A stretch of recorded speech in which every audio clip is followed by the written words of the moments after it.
So you clicked this video hoping a plant could actually help you find love, or maybe pull some money your way. Go on, admit it. And honestly, I am not here to judge you, because in old traditions across the world, from grandmothers in the Caribbean to healers in West Africa to mystics in ancient Rome, people believed exactly that too. Certain plants were never grown just to look pretty on a windowsill. They were grown to open doors. Doors to love that seemed impossible to find. Doors to money that seemed to avoid you no matter how hard you worked. And today, I am going to hand you 20 of them. 10 that are said to pull love toward you, even if you have been unlucky for years. And 10 that are said to loosen the grip poverty has on some households, plant by plant, root by root. Stay with me, because by the end of this video, you will never look at your garden, or your local plant shop, the same way again. Welcome back to the Plant Gardener's Guide, the home for everything that grows out of soil, and everything that grows out of the stories we tell about that soil.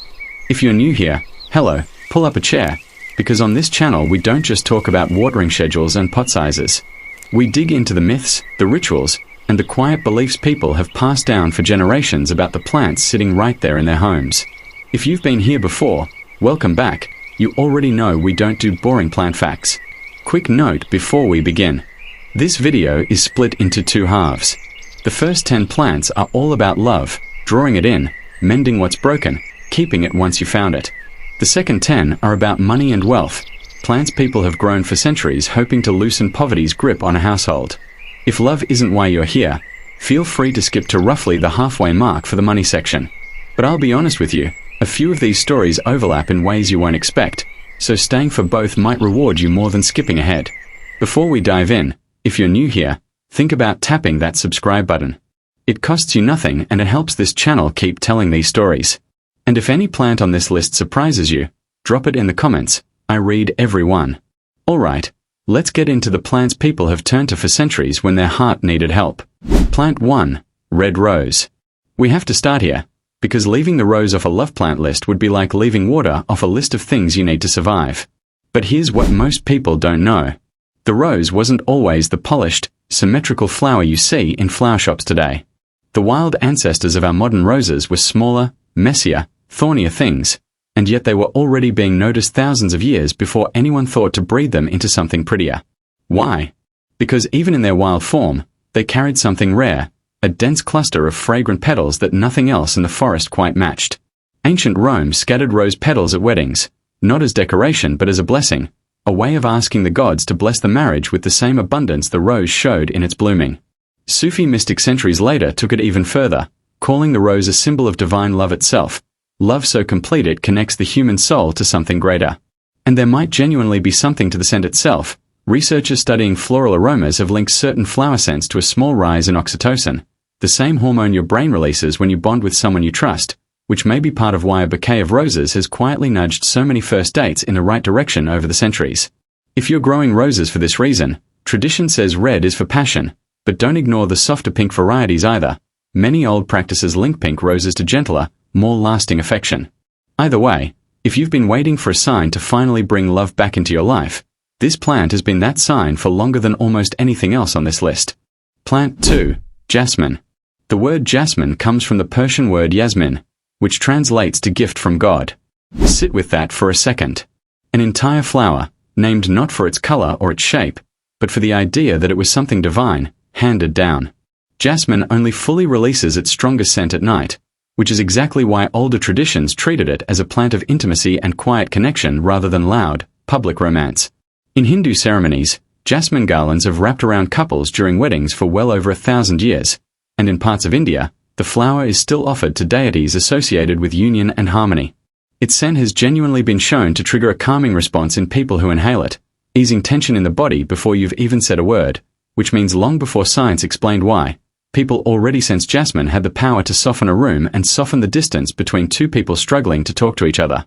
If you keep jasmine at home, tradition suggests placing it somewhere you'll walk past in the evening, a porch, a window near where you sit at night, so its scent has a chance to do quietly what conversation sometimes can't, and to keep doing it for you, night after night, long after you've stopped noticing it's there. Plant 3. Myrtle. Myrtle doesn't get nearly the attention rose and jasmine do, and that's a shame, because its story might be the deepest one on this entire list. In Greek mythology, myrtle was sacred to Aphrodite herself, the goddess of love.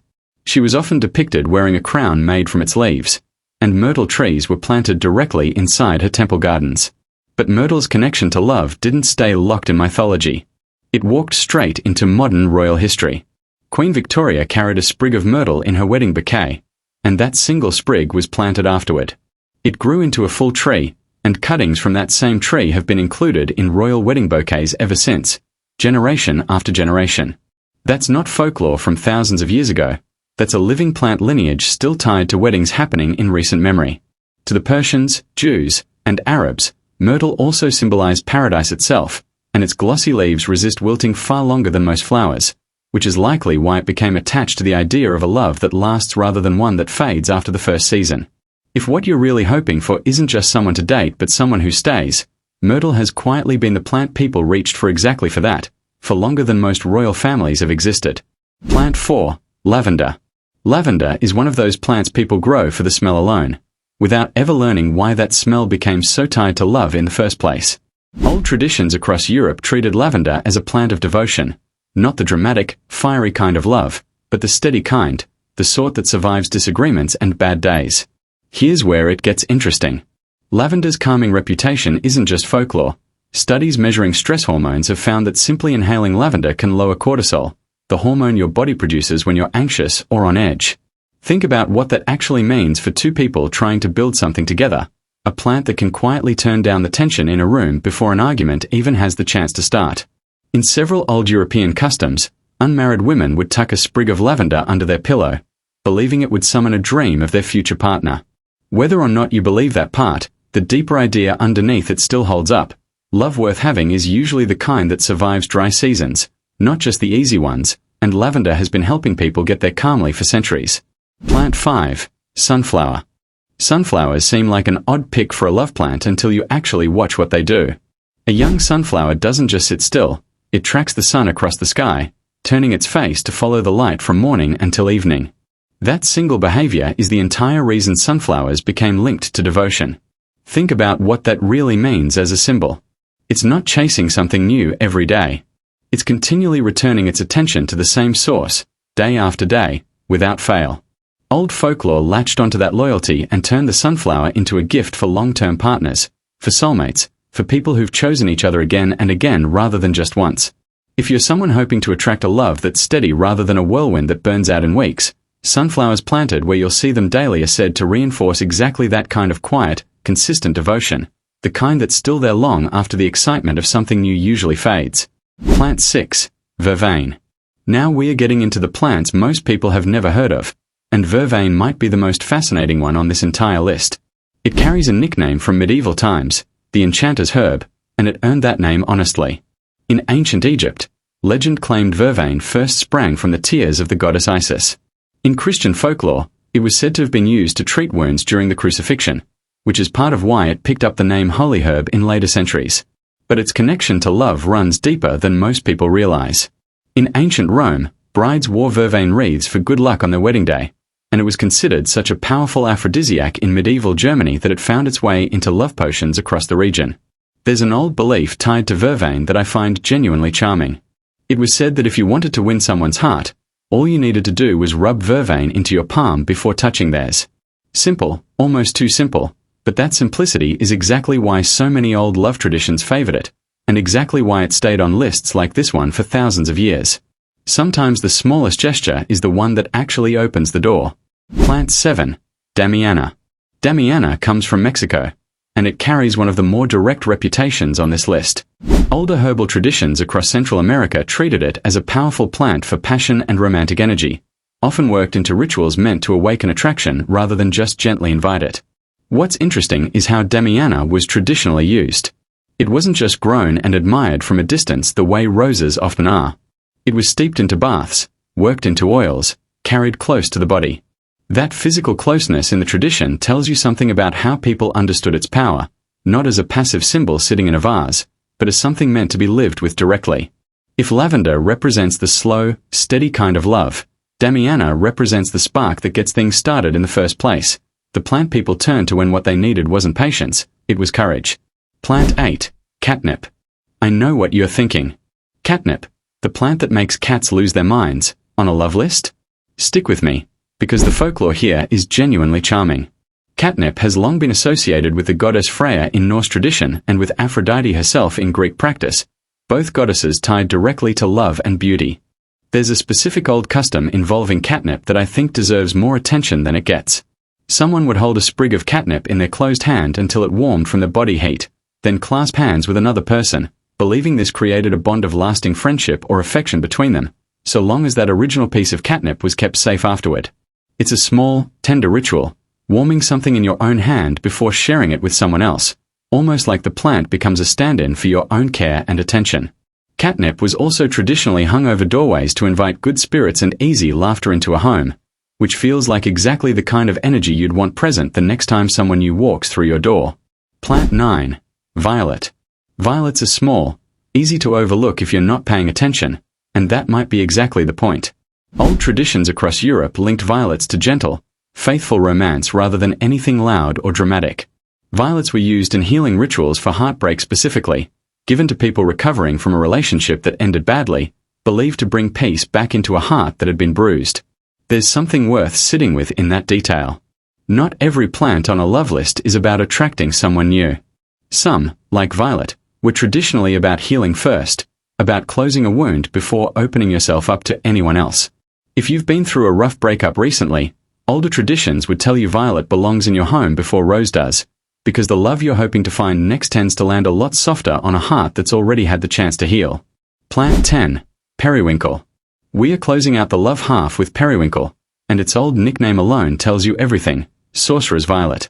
Periwinkle carries a long history in European folk magic specifically tied to lasting love, the kind meant to survive years rather than weeks. In several old traditions, periwinkle was woven into wreaths for newlyweds, believed to protect the marriage from outside interference and to keep affection steady between partners as time passed. It's a low-growing, spreading plant, covering ground steadily rather than shooting up dramatically, and folklore often mirrored that physical trait onto its symbolism: love that spreads slowly and covers a lot of ground over time rather than a love that blooms fast and fades just as quickly. If longevity is what you're really hoping for out of all this, not just a spark but something that survives the years, periwinkle has quietly been waiting on this list to be the last plant you needed to find it. Alright, that's the love half done. If you've been sitting with that feeling of maybe this time will actually be different, hold on to it, because we're about to switch gears completely. Before we do, quick favor. If any of those 10 plants gave you even a little bit of hope, hit like. It genuinely helps this video reach someone else who needs to hear it too. And if you haven't subscribed yet, now's a good time, because this channel keeps digging up exactly this kind of thing. Drop a comment and tell me which love plant you're starting with. I read every one. Now let's talk about money, because chances are that's the other reason you clicked. Plant 11. Basil. We are opening the money half with basil, and honestly, this one might be sitting in your kitchen right now without you knowing its full reputation. In Italian folklore, basil wasn't just a cooking herb, it was considered a symbol of good fortune strong enough that potted basil was placed directly on windowsills to invite prosperity and push away bad energy. Italian brides even carried basil in their wedding bouquets, believing it would bless the marriage with a happy, financially stable future. Basil's reach goes far beyond Italy too. In Hindu tradition, a variety of basil called tulsi is considered sacred, associated directly with the god Vishnu and treated as protective. And in later folk magic across the Americas, basil became known as a business protector, something shop owners would place near entryways or carry a sprig of in their pocket, believing it shielded their income from sudden loss while also drawing new customers in. If money has felt like it slips through your fingers no matter how carefully you plan, basil is the plant people have quietly trusted for centuries to help it start staying instead. Plant 12. Cinnamon. Cinnamon isn't technically a plant you'll be potting on your windowsill, but its bark comes from a tree, and its folklore is too significant to leave off this list. Traditional money magic treats cinnamon as one of the fastest acting ingredients available, the belief being that its warmth and intensity speeds up whatever financial intention you're setting. The classic practice is simple almost to the point of being funny. People would sprinkle cinnamon directly into their wallet, or place a full cinnamon stick inside a cash register or till, believing it would draw money in faster than it would otherwise arrive. There's a real reason this might do more than just smell nice too.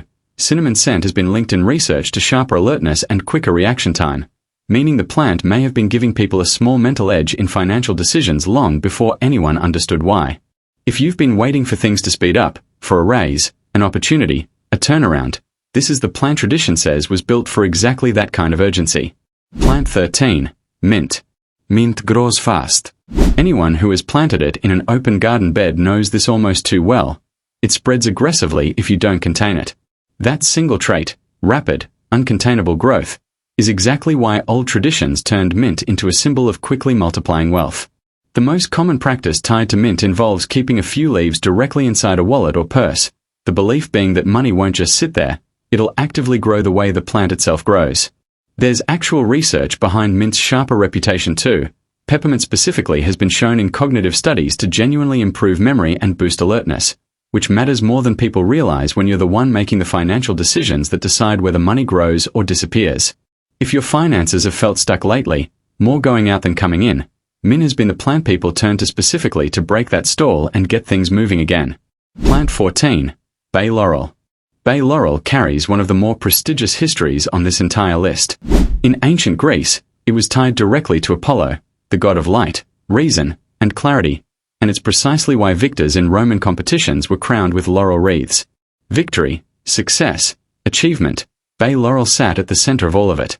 That association carried forward into money folklore naturally, since financial success is, in a sense, just another form of victory. A common old practice involved writing a specific financial goal on a bay leaf and burning it, the belief being that the smoke carried the intention upward, out into the universe, where it had a better chance of manifesting. Others simply kept dried bay leaves in a wallet alongside cinnamon and mint, stacking a few of these plants together rather than relying on just one. If you're growing bay laurel at home, tradition suggests placing it somewhere it'll be seen daily, a reminder that clarity, not just luck, tends to separate the people who actually get to the goal from the people who just keep hoping for it. Plant 15. Jade plant. If you've ever walked into a small business and noticed a thick, round-leaf succulent sitting near the register or by the front door, there's a strong chance you were looking at a jade plant. It's one of the most widely recognized wealth plants across Asian cultures, and the reason ties directly to its appearance. Its leaves are round, smooth, and often described as coin-shaped, which made it an obvious visual stand-in for money itself. Jade plants are also remarkably resilient, capable of living for decades, sometimes passed down across generations within a single family, each new owner inheriting not just the plant but the accumulated years of prosperity it's believed to represent. Feng Shui practice specifically recommends placing a jade plant near an entrance or in the southeast corner of a home, an area traditionally associated with wealth in that system. It's low maintenance too, which might be part of why it earned this reputation in the first place. A plant that keeps thriving with very little effort mirrors exactly the kind of steady, low-stress wealth most people are actually hoping for, not overnight riches, just enough that stops feeling so tight. Plant 16. Lucky bamboo. Lucky bamboo isn't technically bamboo at all, it's actually a member of the Dracaena family, but that hasn't stopped it from becoming one of the most recognizable prosperity symbols in the world. What makes lucky bamboo unusual on this list is how specific its folklore gets. It's not just about owning the plant, it's about how many stalks you own. 3 stalks are traditionally believed to bring happiness and long life. 5 stalks are tied specifically to wealth. 6 stalks are said to bring general good fortune. And this is where it gets interesting. 4 stalks are traditionally avoided entirely, because in several East Asian languages, the word for 4 sounds almost identical to the word for death, making it the one number people intentionally steer clear of when arranging their bamboo. Lucky bamboo can grow in water alone, which makes it accessible even for people who've never successfully kept a houseplant alive, and it's especially popular as a gift during Chinese New Year, when wishing someone a better year financially is basically the whole point of the holiday.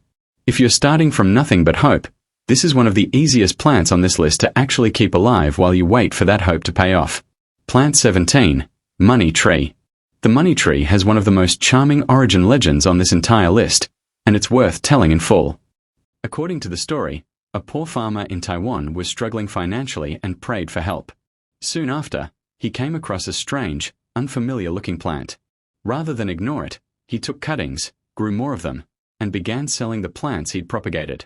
His fortune changed, and the plant itself became forever associated with the wealth it supposedly brought him.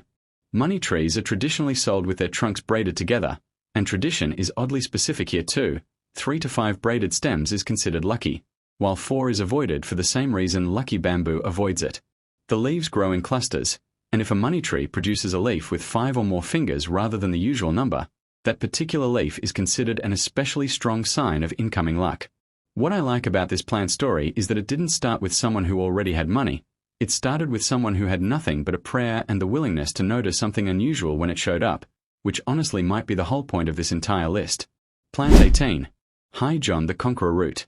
Now we are stepping into something a little different, a plant most viewers outside of certain traditions will have never heard of. High John the Conqueror root comes from a vine related to morning glory and sweet potato, but its reputation has nothing to do with cooking. Within Hoodoo tradition, practiced widely across African American communities in the United States, this root became one of the most powerful symbols of strength, victory, and empowerment a person could carry. The root gets its name from a legendary figure, a man whose spirit was said to represent unbreakable resilience even under the harshest circumstances. Practitioners would carry the root inside small cloth pouches called mojo bags, believing it offered protection alongside its power to draw success and financial victory toward the person carrying it. What makes this plant particularly meaningful is the context it comes from. It wasn't folklore developed in comfort, it was folklore developed by people navigating real, systemic hardship, which is exactly why its message lands harder than most. Sometimes the plants that mean the most are the ones that came from people who genuinely had every reason to give up and didn't. Plant 19. Shamrock. The shamrock story starts in Ireland, and most people already know the surface-level version, 3 leaves considered lucky, for considered even luckier. But the deeper folklore is worth knowing too. Early Irish tradition held that the shamrock carried genuine spiritual power, and it later became closely tied to St. Patrick, who is said to have used its 3 leaves to explain a religious concept to people he was teaching. Over time, the shamrock's association expanded beyond purely spiritual meaning into general good fortune, including financial luck specifically. It became common practice to keep a live shamrock plant in the home, not just around St. Patrick's Day but year-round, as a quiet, ongoing charm for prosperity. Unlike some of the more dramatic plants on this list, the shamrock's appeal lies in its simplicity, proof that you don't always need a complicated ritual to start inviting something better in. Sometimes it really can be this small. Plant 20. Rose of Jericho. We are closing this list with what might be the most dramatic plant of the entire video, the Rose of Jericho. This plant does something almost nothing else in the plant kingdom does. When conditions turn dry, it curls into a tight, dead-looking ball and can remain that way for years, appearing completely lifeless. But the moment it touches water again, it unfurls, turns green, and comes back to life as though no time had passed at all. That single trait made it one of the most powerful prosperity symbols across multiple cultures. It became known as the resurrection plant, and traditions across Mexico and parts of the Caribbean specifically use it in rituals meant to revive stalled finances, situations where money has felt stuck, dry, or completely absent for a long stretch of time. The common practice involves placing the dried plant in a bowl of water, often alongside a coin, and watching it slowly come back to life over the following hours, treated as a physical, visible symbol of financial luck reawakening after a difficult season. If you've been through a rough financial stretch recently, tradition would tell you this is the plant to end on, not because it guarantees anything, but because it represents the one thing every plant on this list has quietly been telling you: nothing that looks finished is always actually finished. And that's all 20. 10 plants people have turned to for love, 10 for money, gathered from traditions spanning continents and centuries, from Roman brides to Hoodoo practitioners to Irish farmers to Taiwanese legend. Whether you believe any of this shapes your actual life or simply enjoy the history behind it, one thing's true either way: people have been reaching for a little hope in whatever form they could find it for as long as we've kept records, and there's nothing wrong with you for doing the same thing today. If any of these 20 gave you something to hold on to, whether it's love you're hoping to find or room to breathe financially, subscribe for more like this, and tell me in the comments which plant you're bringing home first. Thanks for watching, and I'll see you in the next one.